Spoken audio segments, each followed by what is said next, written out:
Hello friends, आप सभी का एक बार फिर से स्वागत है हमारे यूट्यूब चैनल स्टडी फ्यूजन पर। और डीआरडीओ क्रैश कोर्स की 18th वीडियो में दोस्तों आज का टॉपिक हमारा होने वाला है रिविट्स एंड रिविटेड जॉइंट्स। तो जितने भी प्रकार की हमारी रिविट्स होती हैं या रिविटेड जॉइंट्स होते हैं उन सभी के बारे में आज इस वीडियो में हम समझेंगे। मैं ऑलरेडी डीआरडीओ क्रैश कोर्स के लिए 17 वीडियो अपलोड कर चुका हूं। अगर अभी तक आपने वो वीडियोज़ नहीं देखी है तो उनको ज़रूर देख लें। बिना किसी देरी के दोस्तों आगे बढ़ेंगे। चैनल को सब्सक्राइब नहीं किया तो चैनल को सब्सक्राइब करके बेल आइकन को प्रेस कर लें। देखिए, सबसे पहले रिविट्स क्या होती हैं। तो ये एक शॉर्ट सिलेंड्रिकल पीस होती है डक्टाइल मेटल की विद हेड। जैसे कि यहाँ पर आप देख सकते हैं, ये एक मेटल का पीस होता है जिसके 3 पार्ट होते हैं, एक हेड, एक शैंक और एक टेल। और इसको 2 सीट्स को जोड़ने के लिए यूज़ में लिया जाता है। जितना भी हमारा सीट मेटल का काम होता है उसमें 2 सीट्स को जोड़ने के लिए उसमें होल्स किए जाते हैं। और इस रिविट को डालकर ये जो नीचे का टेल पोर्शन है इसको मशीनिंग या फिर मैनुअली इस पर प्रेशर अप्लाई करके इसका हेड फॉर्म किया जाता है, जिससे कि हमारी दोनों सीटें जुड़ जाती हैं। तो ये कौन कौन से मेटल के दोस्तों हो सकते हैं, जैसे कि जितने भी हमारे डक्टाइल मेटल हैं, mild steel, wrought iron, copper, brass, aluminium, duralumin etcetera. तो इन सभी मेटल से इसको बनाया जाता है। उसके बाद दोस्तों हम रिविट को डेजिग्नेट कैसे करते हैं, ये क्वेश्चन कई बार पूछा गया है एग्जाम में। कभी भी जब भी हम रिविट का कुछ डेजिग्नेशन देते हैं कि इसको कैसे ड्राइंग पर शो किया जाता है या लिखा जाता है, तो सबसे पहले टाइप ऑफ हेड, उसके बाद शैंक डाया और फिर उसकी लेंथ। जैसे कि एग्जाम्पल में आप देख सकते हैं, स्नैप हेड रिविट 10x50। तो यहाँ पर स्नैप हेड टाइप की हमारी रिविट है जिसका डायमीटर 10 है और उसकी लेंथ 50 है। तो इस प्रकार से रिविट को डेजिग्नेट किया जाता है और यह हमारा एक सेमी परमानेंट टाइप का फास्टनर होता है। इसकी क्लासिफिकेशन की बात करें तो इसके यूज़ या एप्लीकेशन के बेस पर हम इसको क्लासीफाई कर सकते हैं। जैसे कि यहाँ पर मैंने कुछ अकॉर्डिंग टू एप्लीकेशन यहाँ पर कुछ टाइप्स लिखे हैं। जैसे कि यहाँ पर बॉयलर रिविट होता है जिसका नेक 60 डिग्री पर चैम्फर होता है। उसके अलावा स्ट्रक्चरल रिविट होता है जो कि रूफ ट्रसेज या फिर ब्रिजेज वगैरह में हम यूज़ करते हैं। उसके बाद फिर रिविट फॉर जनरल पर्पज़ और last rivet use for ship. तो एज़ पर एप्लीकेशन ये अलग अलग हो सकती हैं। और अगर दूसरी तरह से हम इसका क्लासिफिकेशन करें तो इसके हेड के शेप के अकॉर्डिंग भी हम इसको क्लासीफाई कर सकते हैं, तो वो भी एक बार देखेंगे। तो शेप ऑफ रिविट या फिर शेप ऑफ रिविट हेड, इनकी अगर बात करेंगे तो ये हमारे पास कई टाइप के हो सकते हैं। तो इन सभी को एक एक देख लेते हैं। सबसे पहले है स्नैप हेड रिविट। तो ये कुछ इस टाइप का होता है। तो इन सभी रिविट्स में जो मैं आपको बताने वाला हूँ, इनमें से आप स्नैप हेड, पेन हेड और एक फ्लैट हेड, इन सभी का डायमेंशन भी दोस्तों ज़रूर याद रखेंगे। बाकी के आप शेप देख लीजिए, उनकी डायमेंशन याद करने की ज़रूरत नहीं है। तो यहाँ पर स्नैप हेड, जिसका हेड का जो हाइट होता है दोस्तों वो 0.7D होता है और हेड का जो डायमीटर होगा वो 1.6D होगा। उसके बाद पेन हेड रिविट है, इसके हेड का हाइट जो है वो भी 0.7 होगा और इसका जो बॉटम डायमीटर है हेड का वो 1.6D होगा और टॉप पर ये डायमीटर के इक्वल होगा। और यहाँ पर जो डी है दोस्तों वो रिविट के डायमीटर की बात हो रही है। उसके बाद हमारे पास काउंटर संक टाइप की रिविट्स हो सकती हैं। जैसे कि यहाँ पर फ्लैट काउंटर संक है, उसके बाद राउंडेड काउंटर संक है। तो ये हमारी रिविट्स हैं। नेक्स्ट अगर आप देखेंगे तो फिफ्थ है यहाँ पर फ्लैट काउंटर संक एट 90 डिग्री। तो यहाँ पर जो एंगल है काउंटर संक का वो 90 डिग्री है। लास्ट में जो हमने देखा था यहाँ पर हमारा 60 डिग्री था। तो ये काउंटर संक में भी 2-3 प्रकार हो सकते हैं। उसके बाद नेक्स्ट है एलिप्सोइड हेड, ये कुछ इस प्रकार का होगा एलिप्टिकल शेप में। नेक्स्ट है हमारा कॉनिकल हेड, ये भी आप देख लीजिए। इसके बाद नेक्स्ट है हमारा 8th flat head. Flat head की हाइट भी आप आसानी से याद रख सकते हैं। इसके हेड की जो हाइट है वो 0.25D है और इसके हेड का जो डायमीटर है वो 2D है। इसके बाद नेक्स्ट रिविट हो जाएगी मशरूम हेड और इसके बाद 10th हमारी हो जाएगी सेमी ट्यूबुलर और होलो रिविट। तो इस प्रकार की जो रिविट होती हैं जो कि फुल्ली सॉलिड नहीं होती है, जिसका बॉटम में कुछ पार्ट जो है होलो होता है, तो इनको हम सेमी ट्यूबुलर या फिर होलो रिविट बोलते हैं।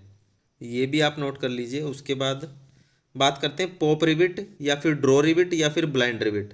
ये सभी दोस्तों एक ही रिविट के नाम है। तो पॉप रिविट, ड्रॉ रिविट या फिर ब्लाइंड रिविट, किसी भी नाम से इसको पूछा जा सकता है। तो इस प्रकार की रिविट कहाँ पर यूज की जाती है, ये ऐसी लोकेशन पर यूज की जाती है जहाँ जिस लोकेशन पर हमारी एक्सेसिबिलिटी ओनली एक साइड से होती है। तो जो भी लोकेशन एक साइड से एक्सेसिबल होगी वहाँ पर हम पॉप रिविट का यूज़ कर सकते हैं। तो ये रिविट कुछ इस प्रकार की होती है। यहाँ पर देखिए, ये हमारी रिविट है, उसमें एक पिन लगी हुई है और जिसके एंड पर यहाँ पर एक हेड बना हुआ है। तो ये हमारी स्नैप हेड या फिर मशरूम हेड टाइप की एक रिविट है, और यहाँ पर ये एक हमारी फ्लैट काउंटर संक टाइप की रिविट है। और इसको कैसे दोस्तों फिट किया जाता है, इसको फिट करने के लिए एक पॉप रिविटिंग टूल होता है जिससे हम इस पिन को पकड़ते हैं, और इस प्रकार से होल में दो सीट्स के बीच में इसको डाला जाता है, और पॉप रिविटिंग टूल जो होता है वो उसके ऊपर फोर्स लगाता है, जिससे कि ये हमारा ऊपर की तरफ उठता है और हमारा ये हेड का फॉर्मेशन दूसरी तरफ कर देता है। और हेड का फॉर्मेशन होने के बाद इसका यहाँ पर जो एक नेक एरिया होता है ये काफ़ी वीक होता है, तो हेड फॉर्म होते ही ये हमारा पिन टूट जाता है और ये पिन हमारा बाहर आ जाता है। इस प्रकार से हमारा यहाँ पर ये रिविटिंग हो जाती है। तो पॉप रिविट को भी आप याद रखेंगे। इसके बाद बात करते हैं रिविटेड जॉइंट्स की। तो रिविटेड जॉइंट्स मेनली दो टाइप के होते हैं, लैप जॉइंट और बट जॉइंट। तो लैप जॉइंट में क्या होता है, जब दो सीट्स को ओवरलैप करके उसमें रिविटिंग की जाती है तो उनको हम बोलते हैं लैप जॉइंट। और बट जॉइंट में क्या होता है कि जो हमारी मेन सीट है उनके एज को अलाइन करके एक साथ रखा जाता है और उसमें ऊपर या नीचे कवर प्लेट लगाई जाती है और उसकी मदद से उसमें रिविटिंग की जाती है। तो यहाँ पर डायग्राम में भी आप अच्छे से समझ सकते हैं, ये हमारा लैप जॉइंट और दूसरा हमारा बट जॉइंट। इन दोनों को ही फर्दर डिवाइड किया जा सकता है सिंगल, डबल और triple riveted lap joint and but joints में। और इनमें जो दोस्तों डबल और ट्रिपल टाइप के जो ये रिविटिंग होंगी, ये हमारी चेन टाइप हो सकती हैं या फिर जिगजैग टाइप हो सकती है। इन सभी को हम थोड़ा डायग्राम्स की मदद से समझ लेंगे।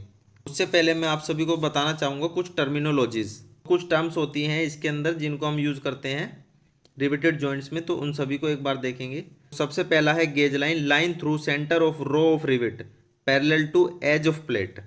तो ये हमारा प्लेट का एज है और इसके पैरेलल जो हमारे रिविट के सेंटर से लाइन जा रही है, ये जो दोस्तों लाइन है इसको हम बोलते हैं गेज लाइन।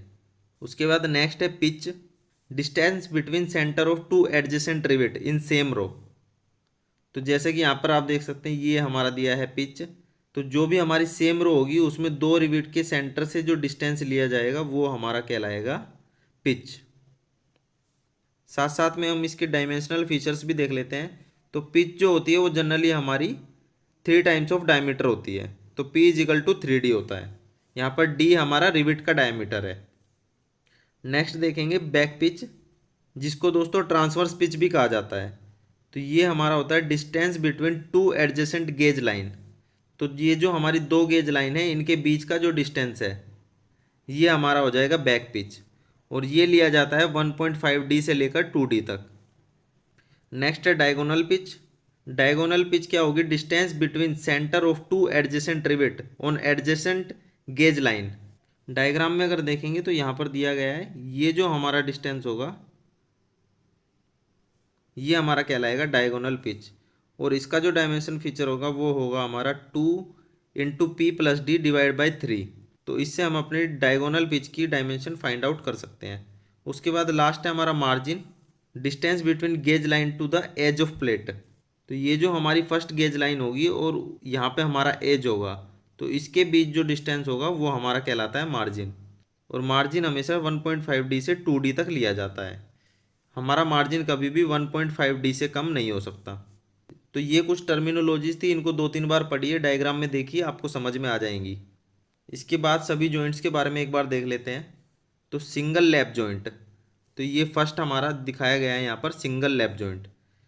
सेकंड है हमारा डबल लैप जॉइंट, और ये है हमारा चेन टाइप। तो चैन और जिग में डिफरेंस यही होगा कि चैन में हमारी जितने भी रिविट होंगी वो पैरेलल होंगी एक दूसरे के, जबकि जिग जैग में जो है ये हमारी पैरेलल नहीं होंगी। जैसे कि आप यहाँ पे आप देख सकते हैं double lap joint zig zag, ये हमारा थर्ड वाला जो है इसको आप देख सकते हैं, ये हमारा double lap joint zig zag में है।